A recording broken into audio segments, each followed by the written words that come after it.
Hello football fans and welcome to week 3 of the Banner-Press Coaches Show. I am Banner-Press sports editor Joe Alberico, and once again I am joined by Blinn College head football coach Ryan Mahon. Coach, how are we doing? Doing really well. I'm a little under the weather, but yeah, we're doing okay. We'll get you through it, Coach. I want to tell everybody to stick around to the end of the show. We will have a special guest for the first time, but Coach, I do want to start with you. Obviously a big weekend, big conference victory over Navarro.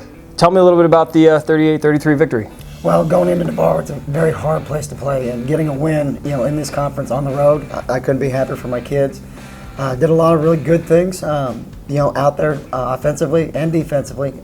Some things that we got to get cleaned up would be, some special teams, and some open field tackling. But overall, I couldn't be more proud of our guys. So you do get your first Southwest Junior College Football Conference victory. I know you almost had it there against Tyler, but to get it out of the way and you can kind of build off that now, how fortunate do you feel? I mean, these games you can't take them for granted. Oh yeah, you only get 9 guaranteed. So anytime you can pull a win out, we're very fortunate. But I'm just happy for the kids. They work hard all week long. It's not like baseball where you can play 2 or 3 and you just flip the page. I mean, it sits with you. A loss does for an entire week. And to get that taste out of their mouth and finally come out of there with a victory, it's a really good thing. During our conversation on Thursday for the preview story, we'd mentioned that there was a possibility of a shootout. Navarro was putting points on the board, and obviously the Blinn offense is fantastic. That came to fruition. And for you as a coach on the sideline, how nerve-wracking is it to watch those games, go back and forth like that? Well, it makes it fun. There's no question. It keeps you young. That definitely happens, and then it gives you the gray hairs. So you kind of get all 3 of the best parts of the world. But it's why you get into coaching, is to have games like that. I wish it'd be by a lot more, but it makes it fun.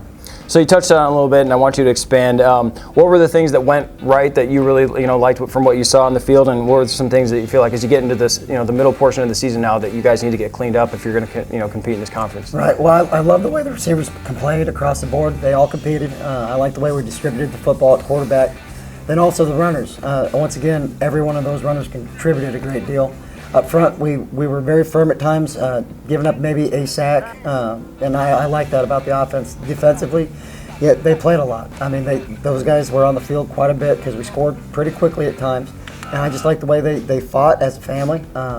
Sometimes bad things did happen, but then they rallied around each other and eventually pulled out the win.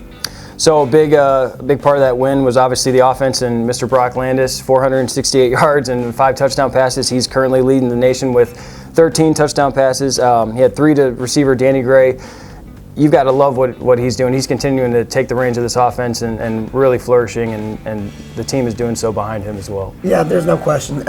I wouldn't say night and day different from last year to this year. He's more mature. He understands what I'm looking for, and that happens after a year going through the battles and then going through spring ball. And he really understands that. He knows how we're trying to feed certain kids and certain plays. So that's really what's coming out. It's just a testament to how much he studies the film, how much he and I work together, and just he's also a true competitor. And I don't want to leave out Danny Gray.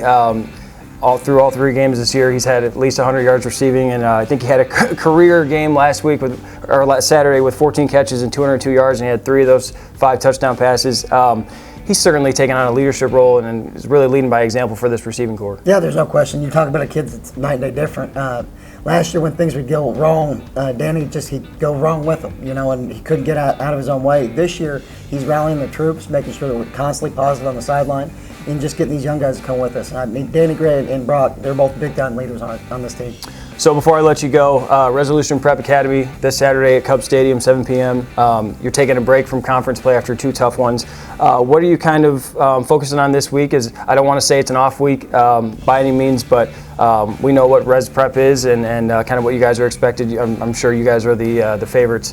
So how do you prepare for that one as you guys get ready for the rest of the season? Well, we need to take it for what it is, and it's an opportunity to get better. It's an opportunity to get more film for each and one of these kids, but it's also an opportunity to get us prepared for farther down the season. When Trinity Valley's right behind them, but right now it's Res Prep, and that's what we're going to do is just go 1-0 with them.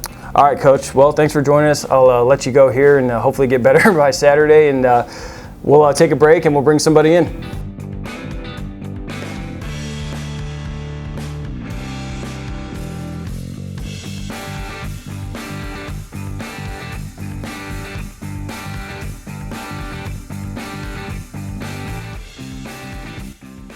All right, so we are joined by Blinn College sophomore quarterback Brock Landis.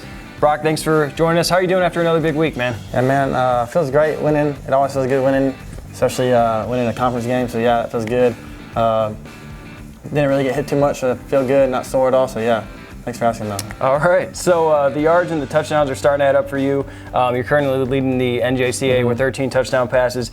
Do you make a point to ignore those stats, or do you is there any fun in seeing your name that high up in those rankings? I mean, it's cool just to know that, but it's not something I think about or try to make myself number one. Just keep doing what I'm doing, and then that stuff will follow. Just not thinking about the stats, because if I start thinking about the stats, then it's going to be like a me thing, and this is a team sport. Football is the ultimate team sport, so I need to be more focused on the team and not these stats. Okay. So you shined in some big moments last season, and you've certainly carried over that success here into 2019. So what has been the key to that continued success, man? Just had a really good offseason, studied a lot of film, what I could do better, and then I worked on those things such as footwork, trying to quicken my release and reading defenses better. So all that hard work is kind of starting to carry over, and then it just goes to show that hard work does pay off. How about the receivers too? I mean, those guys have to be making your job a little bit easier. Yeah, it's nice to have those guys. They're all really cool. I'm really cool with them off the field, so it makes the ball on the field even stronger. They're all really good athletes, and I know I can go to any of them at any time, and they'll come up with a big play for us. So that's nice to have. So I had mentioned it to Coach Mahon, and you and I talked about it too. In our interview for the preview, that there was a possibility that Navarro could take you guys into a shootout, and you said, hey, if that becomes a situation, it's going to be a fun game to watch. Yeah. Well, you weren't just watching; you were there leading the way with those touchdown passes. So, what's it like being in a game like that, where whoever scores last, could possibly be the winner? Yeah, it's fun. It's fun just because a shootout is an offensive game, and I play offense, and then just scoring touchdown after touchdown is really fun. But our defense did come up big when we needed them to, so we had a really good team win. I'm glad. When the defense needed to make plays, they made plays, and on offense, we started slowing down in the fourth quarter, and our defense kind of helped us out. So yeah, wish we could have scored more, but at least we got the dub. Yeah, absolutely. And speaking of which, you guys got your first conference victory, and Res Prep is coming up, and you guys kind of have the upper hand there as far as what you guys put on the field. But moving forward, man, what are the goals for the rest of the season? You guys are sitting 2-1 and 1-1 in the conference, and it's kind of your show. You guys are in the driver's seat. Yeah, just go week by week and prepare for that team, not get too ahead of ourselves. Just try to win every game that week, and then those ones will start to add up. And then it sucks that we did take a loss to Tyler, but hopefully that won't matter, and we can win out and then see where it goes from there. All right, man. Well, hey, thanks for joining us. Yeah, we appreciate it. Yeah. Football fans, thank you, and we will see you in week 4.